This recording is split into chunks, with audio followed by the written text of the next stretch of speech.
अस्सलाम वालेकुम 10 क्लास। आज हम पढ़ेंगे स्पाइनल कॉर्ड।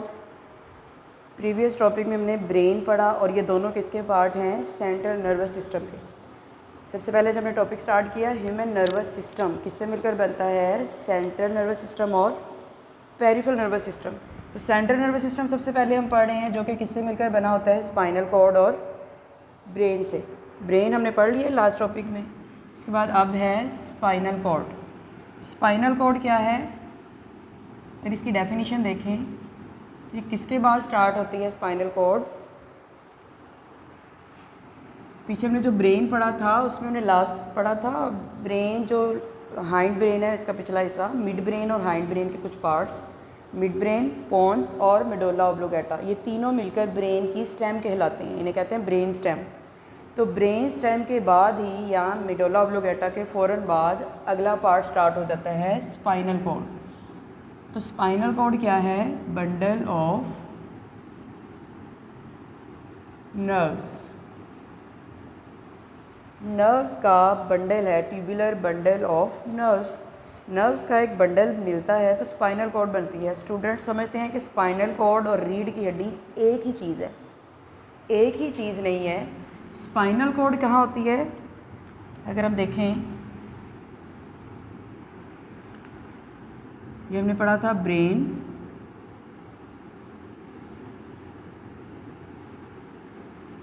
और ब्रेन के बाद ही आगे कंटिन्यू करती है, यहाँ से मेडुला ऑब्लिंगेटा के फ़ौरन बाद आगे आ जाती है। नर्व्स का बंडल मिलता है तो बन जाती है स्पाइनल कॉर्ड। तो स्पाइनल कॉर्ड किसकी कंटिन्यूशन हुई? फ़ौरन ब्रेन के फ़ौरन बाद आगे से स्पाइनल कॉर्ड स्टार्ट होगी। लास्ट पार्ट हमने यहाँ पढ़ा था मेडुला ऑब्लिंगेटा। इसके ऊपर और क्या होता है? हम कह रहे हैं वर्टिब्रल कॉलम और स्पाइनल कॉर्ड में डिफरेंस क्या है? ब्रेन के ऊपर हमने पढ़ा था कि हिफाजत कर रही होती हैं ब्रेन की 3 लेयर्स होती हैं ऐसी।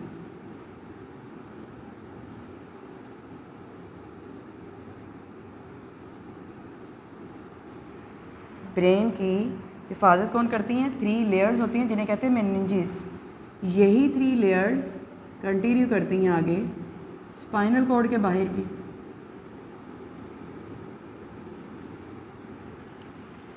इन बाहर जो ये आउटर लेयर्स हैं इन्हें कहते हैं मेनिंजेस।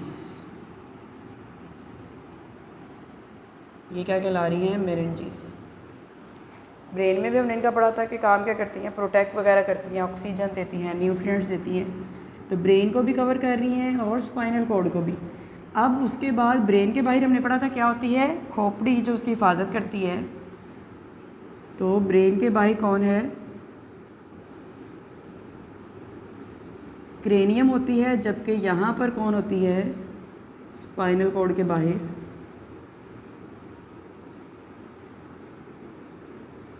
यहाँ वर्टिब्रल कॉलम होती है।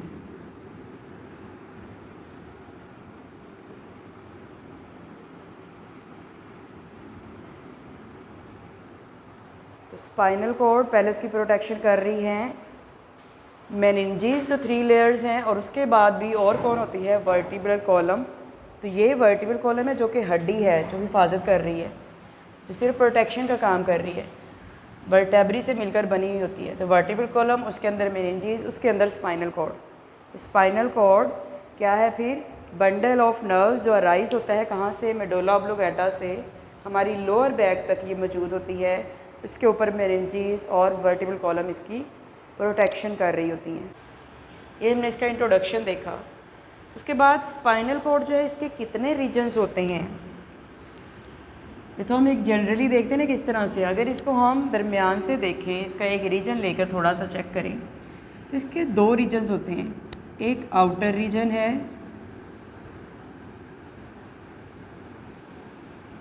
एक बाहर वाला हिस्सा है, जो कि किसका बना होता है? वाइट मैटर का। और वाइट मैटर कैसा होता है? ये हमने पीछे भी पढ़ा था ब्रेन में भी, कि जो वाइट मैटर है उसमें होती हैं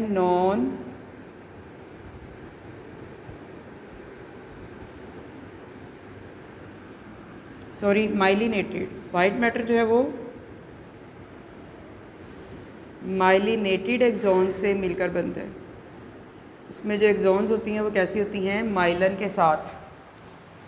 जबकि अंदर वाला रीजन, एक आउटर रीजन होता है और एक इसका होता है इनर रीजन।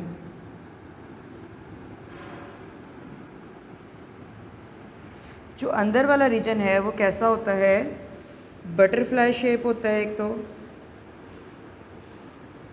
बटरफ्लाई शेप, और किससे मिलकर बना होता है, ग्रे मैटर से।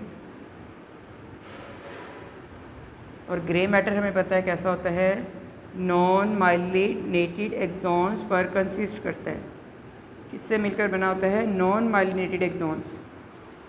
उसमें जो नर्व्स होती हैं वो कैसी होती हैं, नॉन माइलिनेटेड। जबकि वाइट मैटर जो बना होता है आउटर रीजन में होता है, वाइट मैटर में कैसी एक्सॉन्स होती हैं, माइलिनेटेड एक्सॉन्स। इसके अगर डायग्राम देखें तो हम कह रहे हैं कि सेंट्रल रीजन बटरफ्लाई शेप है जिसे इनर रीजन कहते हैं। तो ये इस तरह से करके होता है, सेंटर में बटरफ्लाई शेप,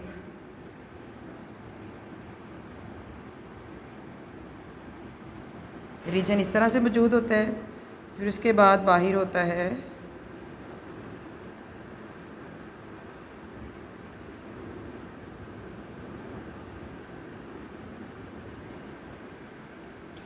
तो ये हो गया अंदर वाला ग्रे मैटर, और ये बाहर है वाइट मैटर। और ये यहाँ से नर्व्स आ रही हैं या जा रही हैं, मैसेजेस लेकर भी आ रही हैं और मैसेजेस लेके भी जा रही हैं।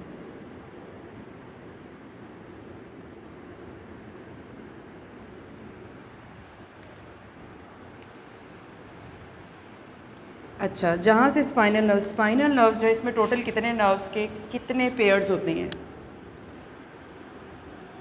31 पेयर्स होते हैं यहाँ पर स्पाइनल नर्व्स के। आपका एमसीक्यू पूछा जाएगा अगर कि स्पाइनल नर्व से कितनी नर्व्स निकलती हैं, कितने पेयर्स होते हैं, 31 पेयर्स, यानी 31 एक तरफ से, 31 दूसरी तरफ से। टोटल कितनी होती हैं, 31 जोड़े होते हैं स्पाइनल नर्व्स के।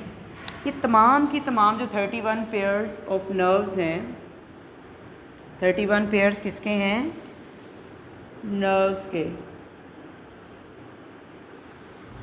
तो ये जो तमाम 31 पेयर्स हैं ये सारी के सारे कैसे होती हैं, मिक्स्ड। तमाम की तमाम कैसी होती हैं, मिक्स्ड नर्व्स। और मिक्स्ड नर्व्स का मतलब क्या है कि इनमें क्या होता है, एक डोर्सल रीजन और एक वेंट्रल रीजन। ऊपर वाला रीजन जो है वो कैसा होता है,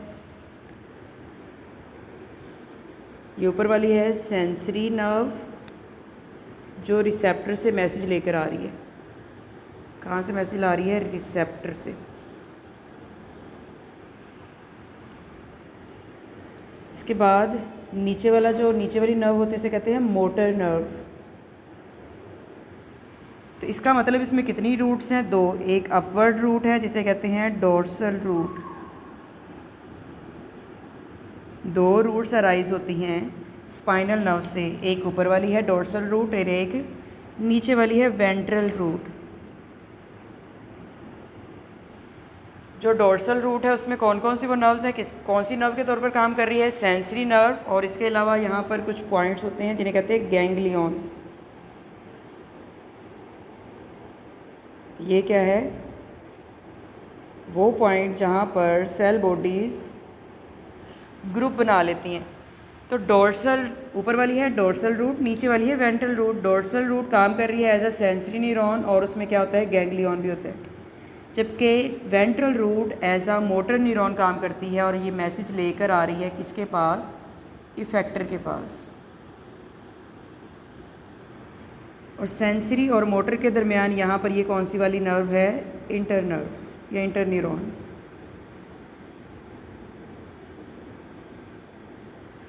सेंसरी मैसेज लाएगी, इंटर को मैसेज देगी, इंटर न्यूरॉन उसे इंटरप्रेट करने के बाद मोटर नर्व को दे देगी ताकि वो इफेक्टर के पास मैसेज ले जाए। तो टोटल कितने पेयर्स हैं यहाँ पर नर्व्स के, 31। तमाम की तमाम मिक्स्ड नर्व्स होती हैं क्योंकि उनके पास सेंसरी और मोटर दोनों के एक्सॉन्स होते हैं। इनके पास अगर हम देखें तो कितनी रूट्स थी, 2 रूट्स थी यहाँ पर। 2 रूट्स हमने देखी, एक ऊपर वाली डोर्सल रूट और एक है वेंट्रल रूट। एक है डोर्सल रूट और सेकंड हमने देखी है वेंट्रल रूट।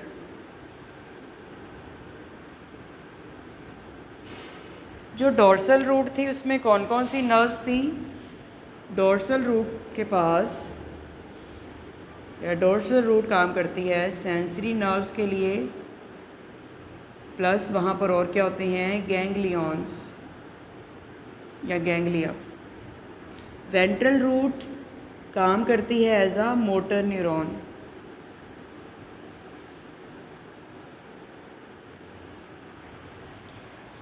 इसके पास एक शॉर्ट क्वेश्चन आ जाता है, बहुत important, very important short question है।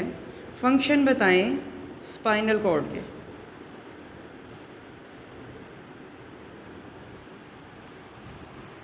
स्पाइनल कॉर्ड के फंक्शन क्या हैं? क्या स्पाइनल कॉर्ड ब्रेन और बाकी के बॉडी पार्ट्स के दरमियान लिंक करवा रही है? स्पाइनल कॉर्ड वो जगह है जहाँ से मैसेज ने गुजरना है तो ब्रेन तक जाना है, या ब्रेन से आने वाले मैसेज इसमें से गुजरने हैं तो पूरी बॉडी तक जाने हैं। इसका मतलब ये किसके दरमियान लिंक है? Link between brain and body parts.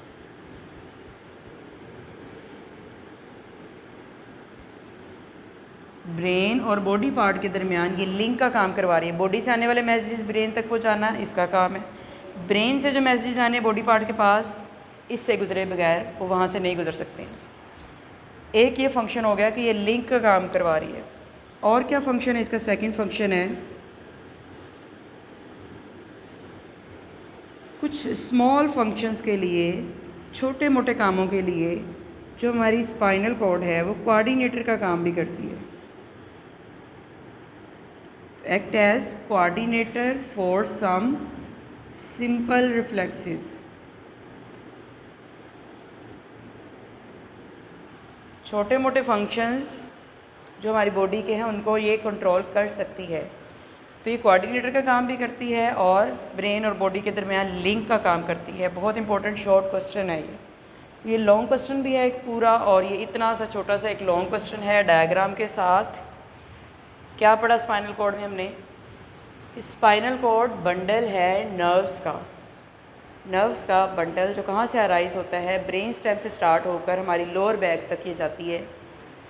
कौन इसको प्रोटेक्ट कर रही होती हैं? मेनिंजेस और वर्टिब्रल कॉलम इसको प्रोटेक्ट कर रही हैं। स्टार्ट कहाँ से हुई थी? ब्रेन स्टेम में लास्ट पार्ट था मेडुला ऑब्लिंगेटा, उसके फ़ौरन बाद उसी की कंटिन्यूएशन है, उसके बाद आगे स्टार्ट हो जाती है स्पाइनल कॉर्ड। फिर उसके हमने रीजन्स पढ़े हैं। आउटर रीजन किससे मिलकर बनता है? इनर रीजन किससे मिलकर बनता है? डायग्राम देखी है। कैसी नर्व्स होती हैं इसमें? सारी की सारी मिक्स्ड नर्व्स होती हैं। फंक्शन देखें लास्ट में, काम क्या करती है ये, और इसकी लंबाई और इसकी विड्थ यानी चौड़ाई कितनी है ये भी देख लें। जो स्पाइनल कॉर्ड है इसकी लेंथ होती है, ये बॉक्स में एक्स्ट्रा इन्फॉर्मेशन दी हुई है, इसकी लेंथ होती है 40 सेंटीमीटर। एक एवरेज ह्यूमन में इसकी लेंथ है 40 सेंटीमीटर। और ये कितनी वाइड होती है? एक इंसान के अंगूठे के जितनी ये चौड़ी होती है। सिर्फ स्पाइनल कॉर्ड, रीढ़ की हड्डी की बात नहीं करें, सिर्फ स्पाइनल कॉर्ड जो दरमियान में नर्व्स का बंडल है वो कितना वाइड होता है? एज आवर थंब, जैसे हमारा अंगूठा होता है। तो ये आज का स्पाइनल कॉर्ड का टॉपिक, छोटा सा एक शॉर्ट सा लॉन्ग क्वेश्चन भी है ये डायग्राम के साथ।